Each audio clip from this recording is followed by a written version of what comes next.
Hello everyone, MFPallytime here, and welcome back to the A through Z playthrough. In today's video, we have landed on Kelthuzad.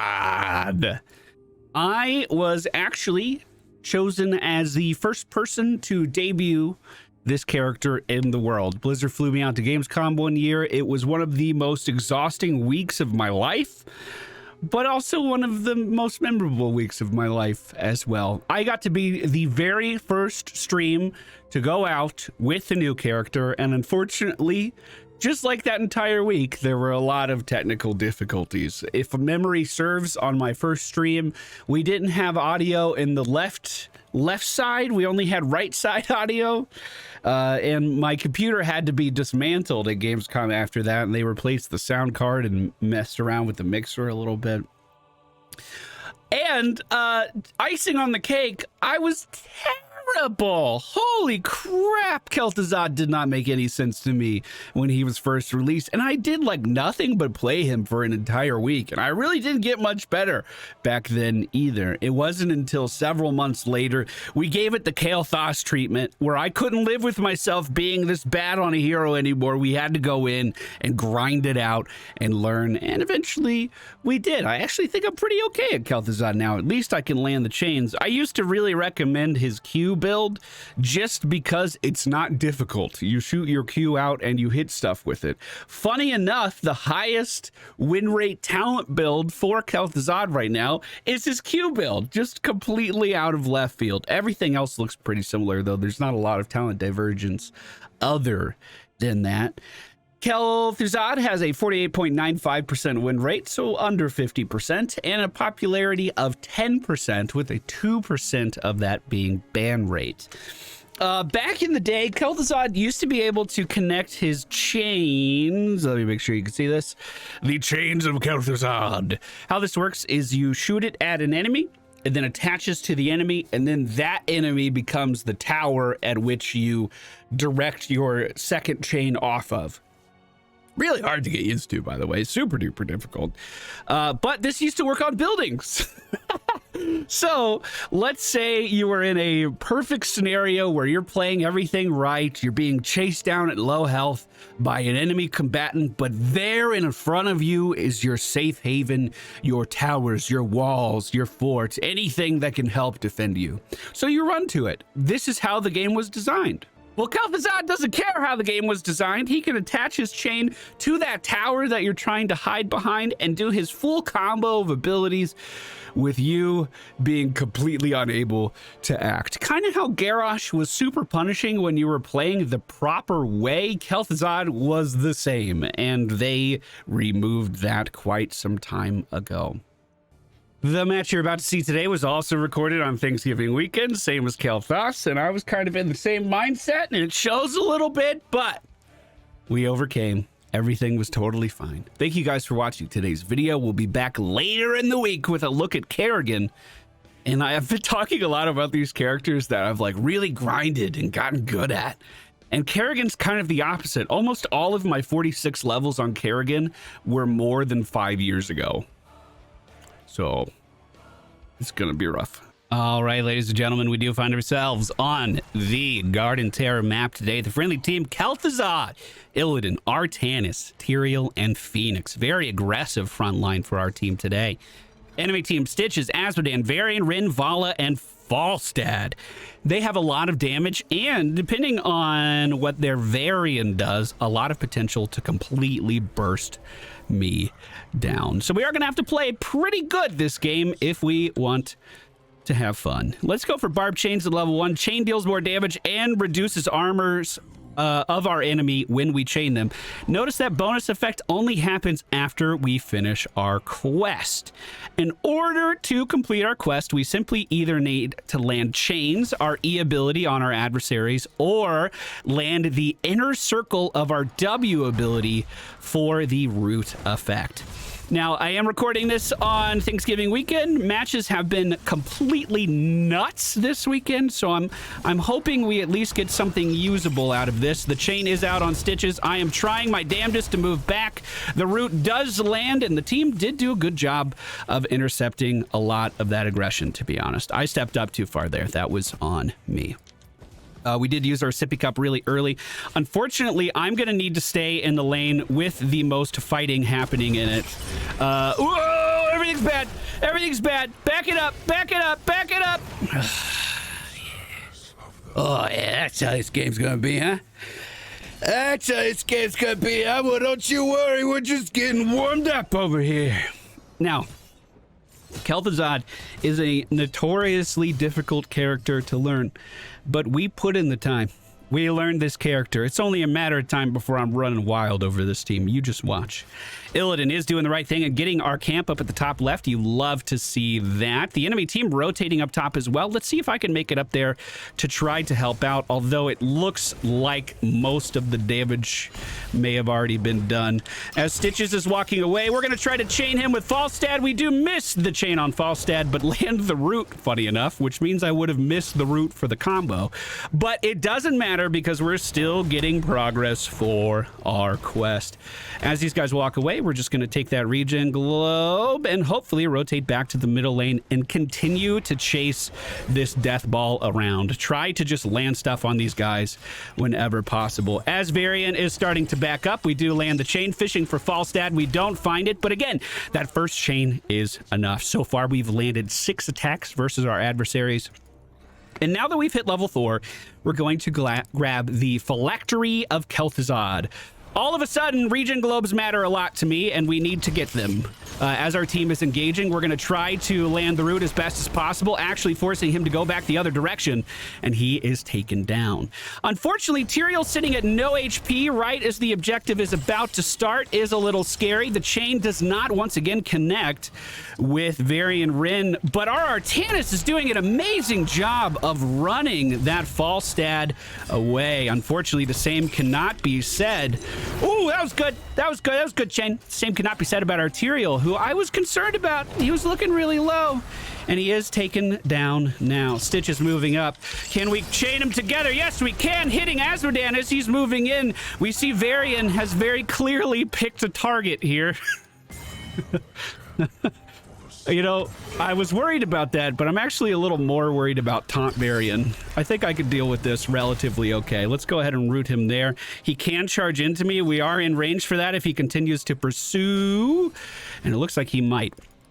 Okay, I know I abandoned the objective, and I kept fighting, but we're halfway done with our quest right now. This is the #1, very most important thing for me to focus on. We have to get this quest done. Unfortunately, the team is going to grab that objective.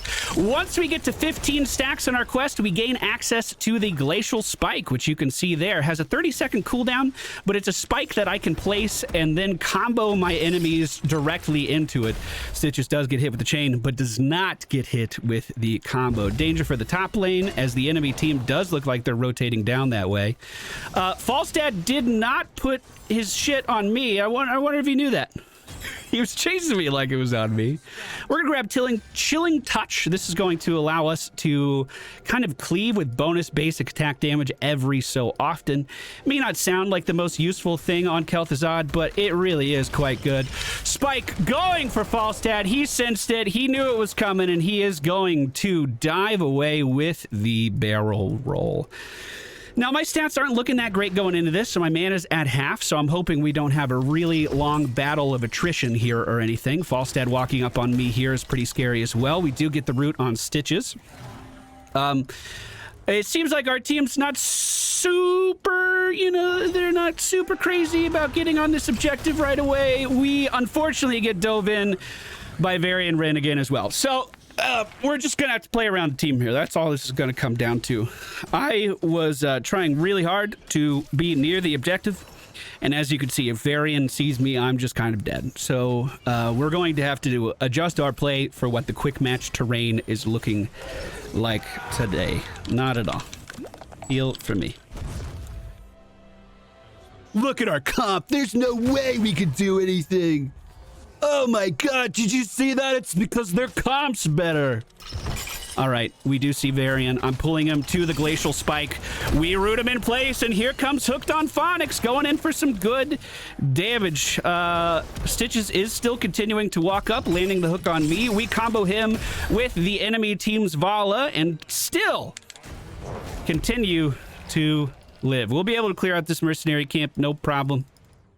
No problem at all. Stitches has returned to his top lane as well, so we should be relatively okay here moving up on this. Again, unless Varian Rin is just sitting in a bush waiting to kill us. We need to hit level 10 for this next objective, but once we do, everything should be fine, except for our Tannis's mental ability to stay in a game, to not tilt.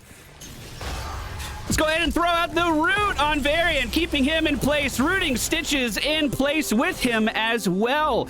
Oh, a very nice orbital bombardment coming out there too, and the Mighty Gust being used to force us away. This is a perfect time for our team to move in on the objective that absolutely no one moved in for at all, but we do manage to pick it up.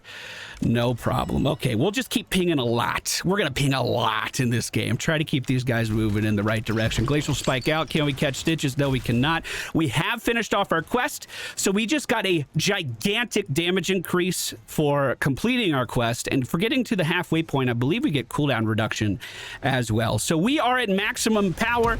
We just need to make sure that we are continuing to grab globes whenever possible to finish off our other quest. That is equally as important. That's where we're going to be getting a lot of our sustain in this game. We do see the enemy team's Falstad moving into the middle lane, being chased by two of our front line, but he is going to just barrel roll out. We have some damage on the mercenary camp that he took over, finishing it off. Illidan dying up in the top lane to the aggression of Vala. I'm going to ping over here, hopefully get some assistance. Our Tannis is in some shit over there, though, so it looks like he may not be holding on to this objective. They might be getting this one. We do actually have a pretty good camp clear in most normal conditions. Our Death and Decay, our Q ability, when you actually hit it on an enemy, does quite a lot of damage over time. Illidan is back up. Let's make sure we're pinging a lot over here. Get the team moving in that direction. Grab this regen globe. That's going to be really nice. We see the enemy team's Falstad already in position. I'm aiming for Azmodan. We did miss, but great damage being done to Vala at the top of the screen. Azmodan still continuing to chase me here. I'm in a bit of a bad spot. Falstad is taken down, and Varian Rin found me waiting in a bush at the top of the screen. I knew that was going to be one of the biggest challenges of this game, but luckily our team already has a numbers advantage here. They're doing a great job zoning Stitches out of the area, and our Tannis is going for the channel. Varian trying to interrupt. We do see a great swap from our Tannis getting in there, and a blind helping to keep Phoenix alive, but what the fuck was that tracking? Phoenix somehow getting out of there with just a little bit of HP. Azmodan in the area. Here's the dunk. Tyrael intercepts the damage, doesn't even feel a thing. Good job. Good job, team. You did great. We do manage to grab our second tribute of the match. Now we're going to get Chain Link. This is going to lower the cooldown of our chain whenever we use it on enemies. I'm almost in the area. I'm almost able to help. I'd be pretty tilted if I just walked into that as well. But here we go. Freeze out on Falstad. We're going to combo him with Vala. The combo doesn't work. Let's put up a Glacial Spike here so he can't chase me much further. And I'm not going to grab my sippy cup. I'm just going to totally recall here. Next objective up in 22 seconds. Both teams have 2 dead at the moment. 30-second cooldown left on my ultimate ability, and the enemy team is ahead of us on this rotation right now. Illidan and Phoenix are working their way down. Stitch is actually staying up in the top lane. That's pretty huge. That gives us a really big advantage here. Phoenix is really low on health at the moment. The enemy team's Varian using his what is that called? Colossus Smash. Using that on the minions there. This is totally up for grabbing. This is not the time to do a fucking mercenary camp, and we are going to see an unfortunate misfire on Phoenix's ultimate. I do catch Azmodan pretty good there. Falstad moving in for some damage on me. We root him down in place, try to catch him with the root as well. The friendly team looks like they're killing him. I'm going to use my sippy cup now, try to re-enter the engagement. Falstad has done that as well, but our team is doing a great job locking him down. We are going to see the putrid bile from Stitches trying to keep us at bay from chasing, but that doesn't matter with our team comp. They got over that hill no problem, and our Tannis actually did manage to start this camp right before the objective started, and they did that at the bottom as well. We win with this comp. Kel'Thuzad smile. I was kind of harsh on this guy. He's doing all right. He's doing all right. I take back my aggression. We're going to go for Power of the Ice Crown. Disabling enemies grants spell power. This makes us even stronger when you consider how much disabling we actually do. Our chains are disabling. Our W ability is disabling. Variant Smash is pretty fucking disabling, but we managed to root him in place, hopefully for our team to take him down. We do see Illidan chasing after the Vala kill there, then deciding not to at the very last moment, backing up, using his W ability to do that. Tyrael still pushing in. We're actually ahead on XP now, as we are starting to finish off some key buildings that this enemy team has at their defense. The objective in the bottom lane doing very well. Illidan finishing off the top lane, Phoenix finishing off, or Illidan finishing mid, Phoenix finishing off top. This team's in a pretty good spot. And we keep splitting the deaths of the enemy team over and over and over and over. In the last few big moments of this game, this enemy team has not had their full power ready to go, ready to defend, ready to attack, ready to click on tributes. They've always been trickling in fight after fight.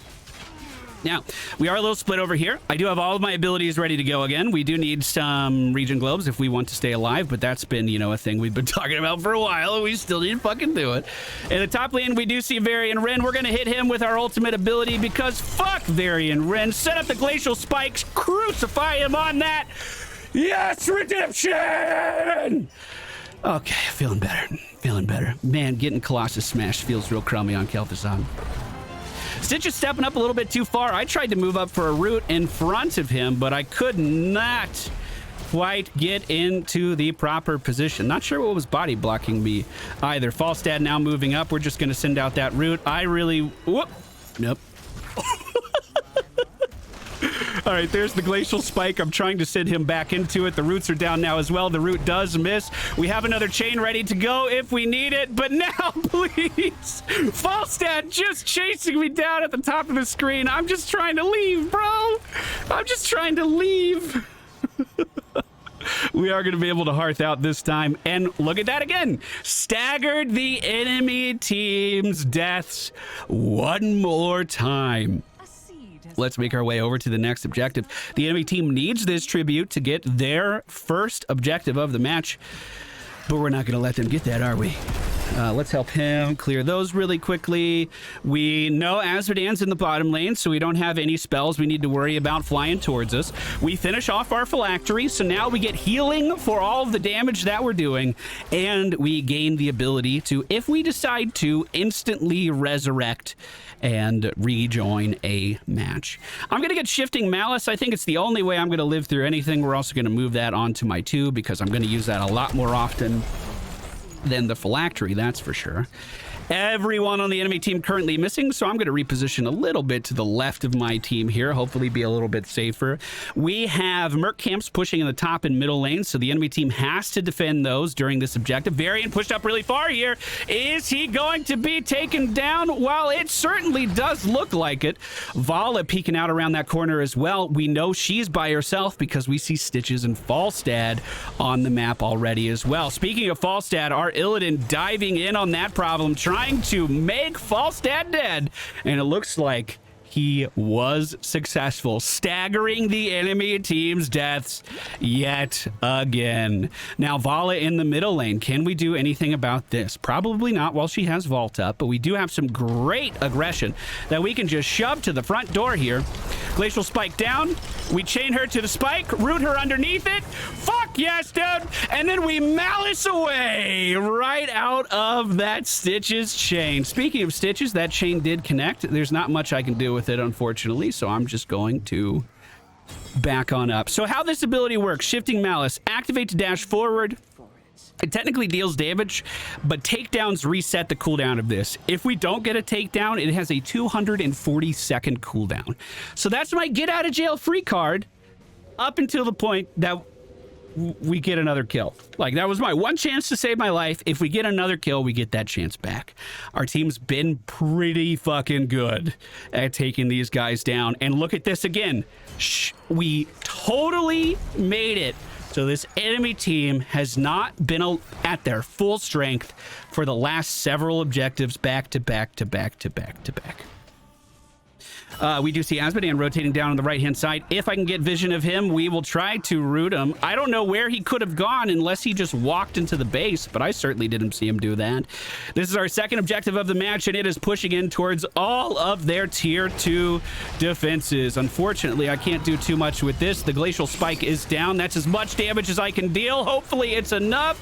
Here's my ultimate ability inside of the laser beam. Holy fucking shit! Let's go ahead and respawn. We're gonna forego all of our region globes just to get back up into this fight a little bit faster. 3 members of the enemy team currently dead. Artanis super duper low on health. Meanwhile, up in the top lane, Illidan and Phoenix taking down that keep. The middle keep dying right now as well. Bottom keep trying to be defended by Azmodan, but it doesn't look like that's going well. And this is why you never give up based on team comp in quick match, because you never know what the fuck the enemy team was gonna do. It's not like we got out-drafted. We all just randomed into this together, bro.